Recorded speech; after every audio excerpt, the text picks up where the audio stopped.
Airport पर आगे बढ़ रहा था, साथ ही अपनी बेटी से वीडियो कॉल पर बात भी कर रहा था। वो उसे कहता है कि मैं काम खत्म करके जल्दी तुमसे मिलने आऊंगा, जो सुनकर खुश हो जाती है। इसके बाद ब्रैड पायलट वाली केबिन में आकर अपने साथी पायलट से मिलता है और दोनों अपने अपने बारे में बातें करने लगती है। फिर फौरन बाद ब्रैड को बाहर बुलाया जाता है। एक ऑफिसर उसे बताता है कि इमरजेंसी की वजह से तुम्हें एक कातिल को अपने साथ ले जाना पड़ेगा, जो बहुत ही ताकतवर है, जिसका नाम टोनी है। ये जिम्मेदारी हम तुम्हें इसलिए दे रहे हैं क्योंकि तुम काफी समझदार हो, जिस पर वो मान जाता है और अपने प्लेन के बाकी स्टाफ से आकर मिलता है। और ये लोग मुसाफिरों के बारे में बात करने लगते हैं कि सब आ गए हैं कि नहीं। और जैसे ही फिर सारे मुसाफिर आकर प्लेन में बैठ जाते हैं तो ये लोग फौरन अपनी उड़ान भरते हैं। ब्रैड अपने साथी पायलट को बताता है कि मैं अपनी बेटी से बहुत प्यार करता हूँ और बहुत जल्द उससे मिलने वाला हूँ। हमारे एक दूसरे के अलावा और कोई नहीं है। और फिर ये लोग रात तक प्लेन में सफर करती रहती है। लेकिन तभी अचानक मौसम बिगड़ने लगता है, जिस वजह से ब्रैड परेशान नजर आता है क्योंकि उसे कुछ ठीक नहीं लग रहा था। वो सभी मुसाफिरों को सीट बेल्ट बांधने के लिए कहता है। रेडियो के जरिए वो अपने सेंटर से बात करने की कोशिश भी करता है, पर उसकी बात नहीं हो पाती क्योंकि आहिस्ता आहिस्ता यहाँ के सारे रेडियोस काम करना बंद कर देते हैं। अब तभी अचानक बिजली का तेज झटका प्लेन से आकर लगता है, जिस वजह से प्लेन हिलने लगता है। ब्रैड को फिक्र होने लगी थी, इसीलिए जब वो सारे मुसाफिरों को देखने जाता है तो उसे सुकून की सांस आती है क्योंकि सब मुसाफिर ठीक थे। पर यहाँ धीरे धीरे करके लाइट बंद होती जा रही थी, जिस बीच एक बार फिर प्लेन को झटका लगता है, जिससे ब्रैड गिर जाता है और उसकी माथे पर चोट लग जाती है। इस सारी सूरत हाल की वजह से सारे ही मुसाफिरों की हालत खराब होने लगी थी। ब्रैड वापस केबिन में आकर अपने साथी के साथ मिलकर प्लेन को संभालने में लग जाता है। काफी मुश्किल टाइम था उनके लिए क्योंकि एक तो रेडियो काम नहीं कर रही थी, ऊपर से स्क्रीन पर भी उन्हें आगे का कुछ भी दिखाई नहीं दे रहा था। तब ब्रैड कहता है कि हमें प्लेन को नीचे लाना होगा क्योंकि अगर एक और झटका लगा तो प्लेन तबाह हो जाएगा। तो फौरन ये लोग प्लेन नीचे लेने लगती है। सारे मुसाफिर डरे हुए थे। एक औरत फिर अपनी सीट बेल्ट खोल देती है। उसे देखकर टोनी का ऑफिसर भी ऐसा ही करता है। प्लेन क्योंकि नीचे की तरफ जा रहा था तो ऊपर वाली साइड से वो जोर से टकराती है, इतनी जोर से कि फौरन ही उनकी मौत हो जाती है। अचानक तेजी से प्लेन नीचे आने लगता है। तब ब्रैड और उसका साथी जल्दी से इसे कंट्रोल में कर लेती है। तभी एयर होस्टेस आकर ब्रैड को बताती है कि मुसाफिरों की हालत खराब हो रही है, जिस पर वो कहता है कि सबको संभालो, अपनी अपनी सीट्स पर बैठने का कहो क्योंकि जल्दी हम करीबी एयरपोर्ट पर उतरने वाले हैं। अब ये दोनों देखती है कि हम एक आइलैंड के ऊपर से गुजर रहे हैं, तो कोई और रास्ता फिलहाल ना होने पर ये इस आइलैंड पर प्लेन उतारने का फैसला करती है। वो कोई ठीक सी जगह देखकर फिर प्लेन को उतार ही देती है। हालांकि उन्होंने इमरजेंसी लैंडिंग की थी, पर फिर भी सही सलामत वो उतर ही गई थी। अब ब्रैड और उसका साथी तब खुश होते हैं जब उन्हें पता चलता है कि थोड़ी बहुत बिजली अभी भी प्लेन में है। इसके बाद ब्रैड सभी को नीचे उतरने का कहता है। उधर प्लेन की कंपनी का मालिक भी देख लेता है कि अचानक प्लेन कहीं गायब हो गया है क्योंकि उसने प्लेन को लैंड होते हुए नहीं देखा था और काफी देर से रेडियो खराब होने की वजह से उसका राब्ता भी नहीं हो पाया था, इसीलिए वो थोड़ा टेंशन में नजर आता है। अब एयर होस्टेस ब्रैड को आकर बताती है कि टोनी को लाने वाली ऑफिसर की मौत हो गई है। जो सुन ब्रैड को दुख तो होता है, पर वो उसे कहता है कि चलो जो भी हुआ अब बाकी मुसाफिरों का ख्याल रखो। अब सारे लोग इस सोच में थे कि हम यहाँ क्यों उतरे हैं, जिस वजह से ब्रैड सामने आकर बताता है कि इमरजेंसी की वजह से हमें यहाँ उतरना पड़ा। प्लेन में अभी भी थोड़ी बहुत बिजली मौजूद है, जिससे हम बाकी बिजली की चीजों को ठीक कर लेंगे। तब तक आप लोग यहाँ आराम से रहिए, खाना पानी मिलेगा और रहने की जगह भी, और आप लोग घबराइएगा नहीं, बहुत जल्द हम यहाँ से निकल जाएंगे। उधर प्लेन कंपनी के मालिक की मुलाकात एक रेस्क्यू एक्सपर्ट से होती है, जो ऐसे लोगों को खोज निकालने का काम करता है जो मुश्किल में कहीं फंसे होते हैं। कंपनी का मालिक उसे कहता है कि मुझे मेरी प्लेन की सारी डिटेल्स, जैसे कि वो कहाँ गया, उसकी वर्कर्स, मुसाफिरों की सबकी जानकारी चाहिए। अब ब्रैड प्लेन के पास आकर उसे ठीक करने में लग जाता है, पर वो देखता है कि प्लेन में पावर बिजली काफी कम है, इसीलिए इनको इंतजार करना होगा क्योंकि रेडियो भी अभी काम नहीं कर रहे। फिर जब वो इस बारे में अपने साथी पायलट को बताता है तो उसका साथी नक्शा देखकर बताता है कि हम एक प्राइवेट आइलैंड पर फंसे हुए हैं। ये कोई आजाद जगह नहीं है, बल्कि यहाँ एक प्राइवेट आर्मी का कब्जा था, जो बुरे लोग थे क्योंकि उसमें सारे ही गुंडे थे और अगर उन्होंने हमें कोई भी नुकसान पहुँचाया तो गवर्नमेंट भी हमें नहीं बचा पाएगी। जो सुन ब्रैड कहता है कि अब कैसे भी करके हमें अपनी रेस्क्यू टीम को यहाँ बुलाना ही होगा ताकि वो आकर हम सबको बचा ले, क्योंकि यही एक रास्ता है यहाँ से निकलने का। अब ब्रैड सबके पास आकर उन्हें बताता है कि किसी खराबी की वजह से रेडियो अभी भी काम नहीं कर रहा, जो सुनकर सारे लोग काफी परेशान हो जाते हैं। ब्रैड उन्हें फिर तसल्ली देता है कि हम आइलैंड की दूसरी साइड पर जाकर रेडियो को ढूंढेंगे और अपनी टीम से रेस्क्यू टीम को यहाँ भेजने के लिए कहेंगे, जो आकर आप सबको बचा लेगी और मेरे साथ टोनी जाएगा। ये कहकर वो टोनी की हथकड़ी खोल देता है और ये लोग आगे बढ़ जाती है।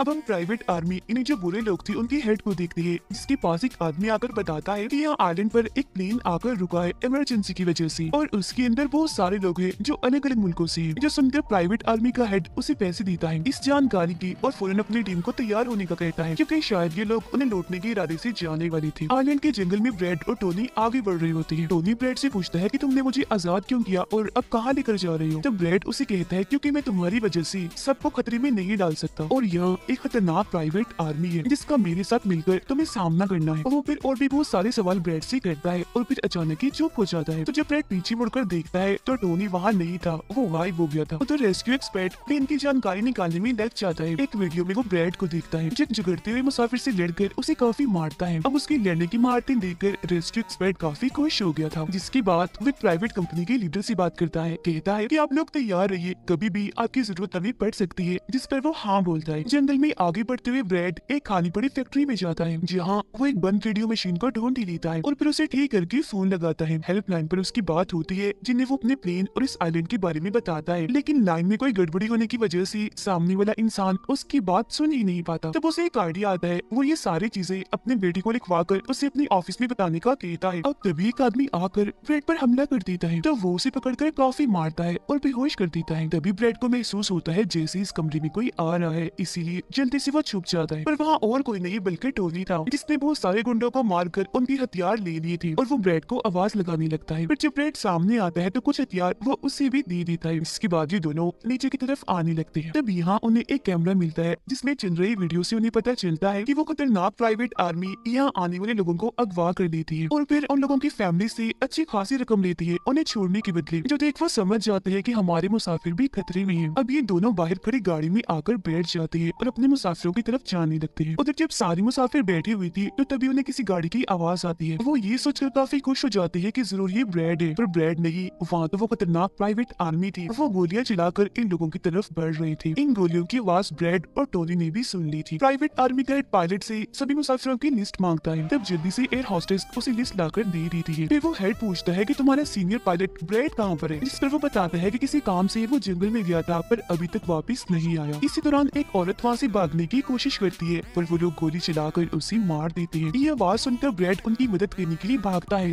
पर टोनी उसे रोक लेता है। गुंडे सारे मुसाफिरों को बस में बिठाने लगते हैं क्योंकि वो इन्हें अपने साथ ले जा रही थी बंदी बनाकर। उनका लीडर अपने दो साथियों को कहता है कि प्लेन में जाओ और सारा जरूरी कीमती सामान ले आओ, जिसके बाद खुद वो सारे मुसाफिरों को लेकर यहाँ से निकल जाता है। तब ब्रैड टोनी पर गुस्सा करने लगता है कि वो हमारे लोगों को ले गई और तुमने मुझे जाने ही नहीं दिया, जिस पर टोनी उसे समझाता है कि वो काफी बड़ी आर्मी थी, खतरनाक लोग है वो, अगर तुम चली भी जाती तो इतनी बड़ी आर्मी से अकेले नहीं लड़ पाती। फिर अब ये दोनों दुखी तो थे पर आगे बढ़ जाते हैं और उन दोनों गुंडों को पकड़ लेती है जो प्लेन से कीमती सामान ले रही थी। ब्रैड गन पॉइंट पर उनसे पूछता है कि मुसाफिरों को लेकर कहाँ गया होगा तुम्हारा है, जिस पर वो बताता है कि यहाँ एक खाली फैक्ट्री है, वहीं गई होंगी वो लोग। अब रेस्क्यू एक्सपर्ट को ब्रैड की बेटी से उधर की सारी सूरत-ए-हाल का पता चल गया था, यानी कि उनका प्लेन वहाँ एक आइलैंड पर फंसा हुआ है और साथ ही वहाँ एक काफी खतरनाक प्राइवेट आर्मी भी है। वो इस बारे में प्लेन कंपनी के मालिक को बताता है, जिस पर वो कहता है कि फौरन अपनी प्राइवेट टीम और रेस्क्यू टीम को भेजो। फिर ये लोग जैसे तैसे करके उस आइलैंड और उनके प्लेन को ढूंढ लेते हैं। जब इनके बीच फैसला होता है कि प्राइवेट टीम का लीडर सबसे पहले वहाँ जाएगा अपनी टीम के साथ। उधर एक गाड़ी के जरिए ब्रैड और टोनी फैक्ट्री की तरफ जा रही थी, जिसके पास पहुंचकर ये चुपके से अंदर घुस जाती है, जहाँ वो सारे गुंडे मुसाफिरों की वीडियोस बना रही थी, ये दिखाने के लिए कि कौन सा मुसाफिर किस मुल्क से है। और प्राइवेट टीम भी प्लेन के पास पहुंच जाती है, पर इन्हें जब वहाँ कोई नहीं दिखता तो टीम का लीडर प्लेन के अंदर जाकर चेक करता है, जहाँ 2 लोगों की लाशें थी। इसके अलावा वहाँ ब्रैड का छुड़ा हुआ मैसेज भी मिल जाता है, जो कि उस फैक्ट्री तक आने का रास्ता था। फैक्ट्री में दोनों छुपकर उन गुंडों पर नजर रख रही थी, जिनमें से 2 गुंडों को वो पीछे से आकर पकड़ लेती है और मुंह बंद करके उनका दम घोट देती है, जिससे उनकी मौत हो जाती है।